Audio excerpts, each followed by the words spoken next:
the black people that were doing this trend being like, you know, I'm afraid of the hood. I'm afraid of the hood, basically, and then people rationalize it being like that's anti-black. Yeah, no, they were saying that it's not anti-black because the hood isn't black. Okay, I remember. Black. So the hood isn't black culture. I think people get that confused a lot. Okay, like black people are not niggers. That's an old Chris Rock joke that we all know. Sure, like the difference between like a nigga, because black people are not a monolith. Some people grow up in the suburbs. Some people grow up in like large, sprawling complexes that have that they've never seen poverty in their life, which a hood with equal poverty. Cam was trying to make that point earlier. He was talking about every hood ain't black, but every hood is impoverished. So some black people don't grow up in poverty, right?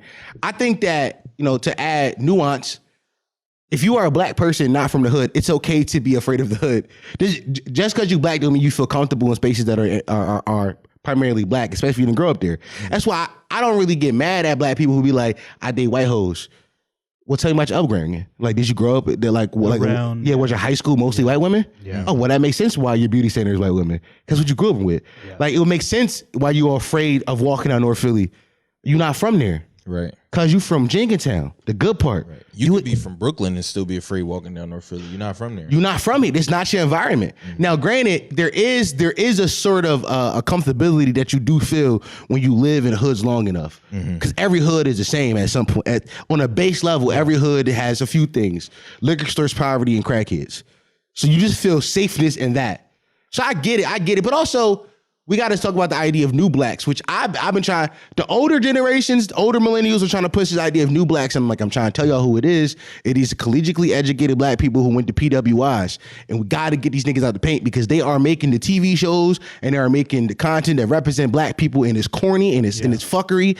And we got to get these niggas out the paint. And you can point one out from a mile away.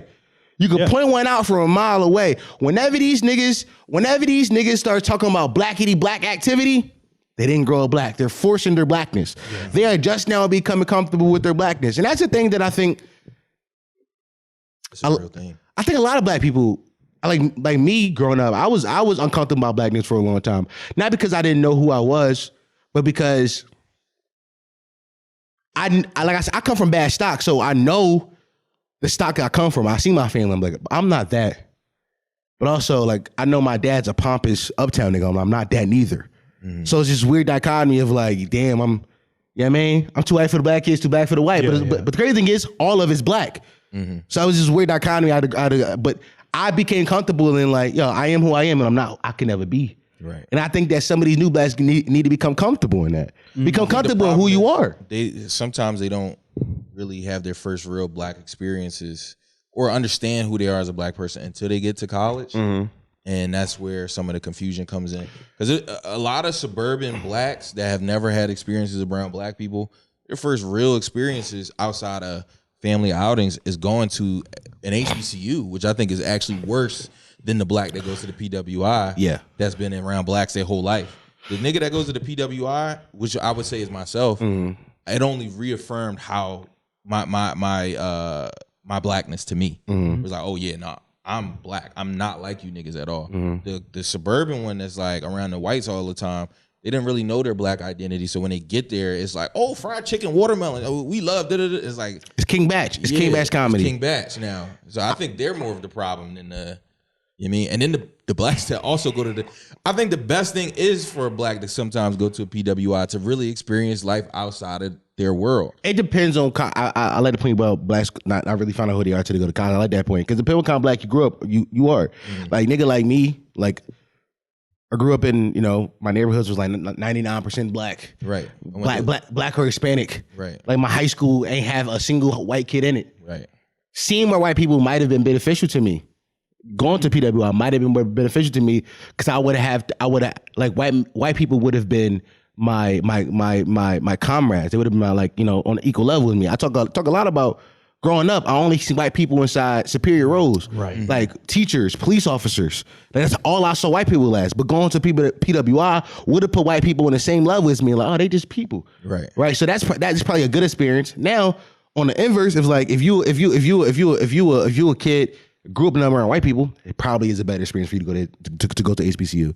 Like if you went to a school where like 70% of your school was white, you was one of 7 black kids and y'all all knew each other, and none of y'all dated each other because none of y'all liked the black people. Right.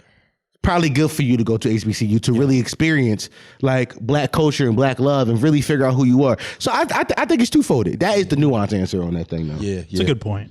The thing that I found the most interesting about it that I did make a point of was that from what I saw, it was mostly like younger kids having this discussion. So that was the difference from like the usual like black millennials that have these kind of talks.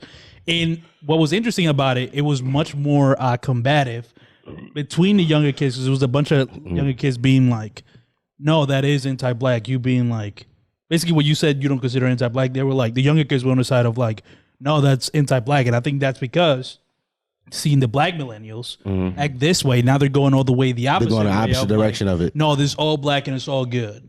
Yeah. That's how a lot of them, that's what I saw in my timeline of people defending that. But listen, I shit on black millennials a lot, but I will say this: they worked very hard to push the narrative that black people are not a monolith. They worked very hard pushing that down our heads. And you young kids cannot destroy their 20 years of campaigning for all black people to have different experiences, different comes up to be like, it's anti-black. It's not. Right. It's okay for you to be afraid. If it's okay for you, a suburban kid, to be afraid to go to the hood, do not let these niggas trick you, dog. The hood is scary. Facts. The hood is scary. It's not. Niggas in the hood don't want to be in the hood. No, niggas I don't like, dog. I told 40 the other day, I went to the store at 4 a.m. I went to go get a BOK.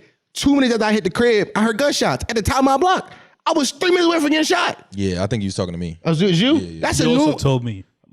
This, by the way, this is a normal occurrence. They still trying to kill this nigga. It's the same guy. They keep missing. No, it's they the same keep one? Yo, they been trying to kill this nigga for a year and a half now. Give it up. They ain't catch this nigga yet. Walk down, bitch ass nigga. Yo, like what? Yo, he moved. In my head, I'm like, he don't live in this block no more. Right. They still trying to kill this nigga. That's crazy. So like, yeah, no, it's scary.